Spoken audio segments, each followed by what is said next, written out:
గ్రామ పంచాయతీ కార్మికుల జీతాలను వెంటనే విడుదల చేయాలని బుధవారం రోజున గజ్వేల్ పట్టణంలోని ఐఓసీ కార్యాలయం గేటు ముందు గజ్వేల్ మండలం గ్రామ పంచాయతీ కార్మికులు ధర్నా నిర్వహించారు. ఈ సందర్భంగా పంచాయతీ కార్మికులు మాట్లాడుతూ కాంగ్రెస్ ప్రభుత్వం వచ్చిన 7 నెలల నుండి గ్రామ పంచాయతీ కార్మికులకు జీతాలు రావడం లేదని, అదే టీఆర్ఎస్ ప్రభుత్వం నెల నెలా జీతాలు కార్మికులకు ఇచ్చేదని తెలిపారు. కాంగ్రెస్ ప్రభుత్వం పంచాయతీ కార్మికుల్ని పట్టించుకోవడం లేదని ఆవేదన వ్యక్తం చేస్తున్నారు.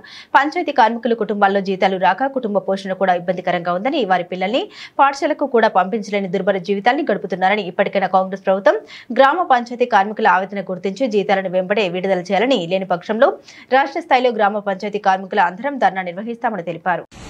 గజ్వేల్ మండల్ ప్రతి ఒక్క గ్రామం నుండి వచ్చిన మా అన్నలు కార్మిక మా ఉద్దేశం ఏంటంటే ప్రతి ఒక్క గ్రామానికి 6 నెలలు 7 నెలల నుంచి జీతాలు పడడం లేదు. దేనివల్ల పడడం లేదని కూడా మాకు ఇంతవరకు అర్థం కాలేదు. మేము ఇంటి వద్దన ఊర్లే ప్రతి గ్రామంలో అయినా ఎవరైనా మా తోటి కార్మికులు కానీ మేము కానీ పని నీట్ గా పని చేస్తున్నాం. మోరీలు కూడా క్లీన్ చేస్తున్నాం, అన్ని క్లీన్ చేస్తున్నాం. అన్ని చేసినాక కూడా జీతాలు పడట్లేదు. ప్లస్ ఒకటి, మేము జీతాలు పడ్డాక గీడికొచ్చి భిక్షాటన చేయవలసిన కారణం ఏమొచ్చింది. మాకు ఇంట్లో ఉప్పు ఉంటే మిరపకాయ లేదు, మిరపకాయ కంటే ఉప్పు లేదు. పెళ్ళ మీద కమ్మలు పెట్టినాం, కారకడాలు పెట్టినాం, అన్ని గిరి పెట్టినాం. మార్వాడి దుకాణాలు ఉన్నాయి. ఇప్పుడు చిట్టీలు ఎట్లా కట్టాలి? ఫస్ట్ నాడు చిట్టి కట్టాలి, సోమవారం చిట్టి కట్టాలి, 18 తారీఖు చిట్టి కట్టాలి, 22 తారీఖు చిట్టి కట్టాలి.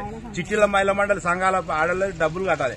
ఏడికేం కట్టాలి సార్? మేము పైసలు మీ జీతం వస్తేనే మేము డబ్బులు తీసుకొని కట్టేది. మీరే జీతం రాంది, మేము డబ్బులు ఎడికెళ్ళి కడతాము. అయినా డబ్బులు రావట్లేదు, ఇవ్వట్లేదు. మేము గట్టిగా మాట్లాడితే మిమ్మల్ని కాకపోతే తీసి వేరే వాళ్ళని చేసుకుంటామనంటే దానికి మేము వాళ్ళని ఏమంటలేము. ఇప్పటికి కూడా మేము స్పందించుకోలేదు, మేము నిర్ణయం తీసుకోవాలి. దానివల్ల మేము ఎందుకు పెట్టుకుంటామని కూడా అడగలేదు వాళ్ళను.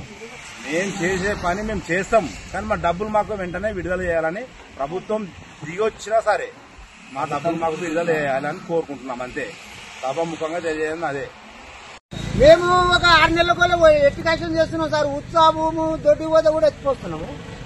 అందులో మమ్మల్ని ఎవరు పట్టించుకునే దాదాలు లేరు సారు. అట్లా మమ్మల్ని పట్టించుకున్న వాళ్ళు మమ్మల్ని ఏంద్రా ఏమో ఇట్లా చేస్తలేరు అని అడిగేటోళ్ళు ఉంటారు, కానీ ఇచ్చేటోళ్ళు ఎవరు కనవాలి. మేము ఎట్లా బతకాలి సారు? మాది ఉండిలేని వ్యవసాయం. కుక్క బతకాలి, పిల్లలు బతకాలి, పుస్తకాలు కావాలి, బుక్కులు కావాలి, అన్ని కావాలంటే 1 రూపాయి ఉంటే ఆట లేదు. 8 నెలలు 7 నెలల జీతాలు రాక మేము ఎట్లా బతకాలి? ఏం తినాలి? పిల్లల్ని ఎట్లా చదవాలి? వాళ్ళ బుక్కులు ఎడికెళ్ళి తేవాలి, వాళ్ళ పెన్నులు ఎడికెళ్ళి తేవాలి. ఎట్లా బతకాం సార్? ఎవరి వల్ల ఎవరి నుంచి కాకపోతే అందుకని ఇప్పుడు ఆఫీస్ కాడికి వచ్చి పిచ్చమాడుకుంటున్నాం సార్. మేము 10 గంటల దాకా చేస్తాము. ఇంటి ముంగడ కుక్క చచ్చిపోతే తీస్తాము, ఇంటి మోరే పిల్లలేరితే తీస్తాము. మమ్మల్ని కానీ మానవుడు లేడు, ఓ సాపోటు మానవుడు లేడు. ఇదివరకు జీతాలు లేవు. 6 నెలల మేము ఎట్లా బతకాలి? మేము ఎట్లా చేయాలి? మమ్మల్ని ఎవడు కైకి నిలబడు, మమ్మల్ని ఎవడు కూలి నిలబడు. వీళ్ళు పని చేస్తే నిత్య వీళ్ళకి జీతాలు అంటారు. 1 రూపాయి అప్పటి తీయరు, 1 రూపాయి బదలియరు. మా బతికెట్టిన దాన్ని పరిష్కరించరు. ఆలోచన చేస్తారు మనసు.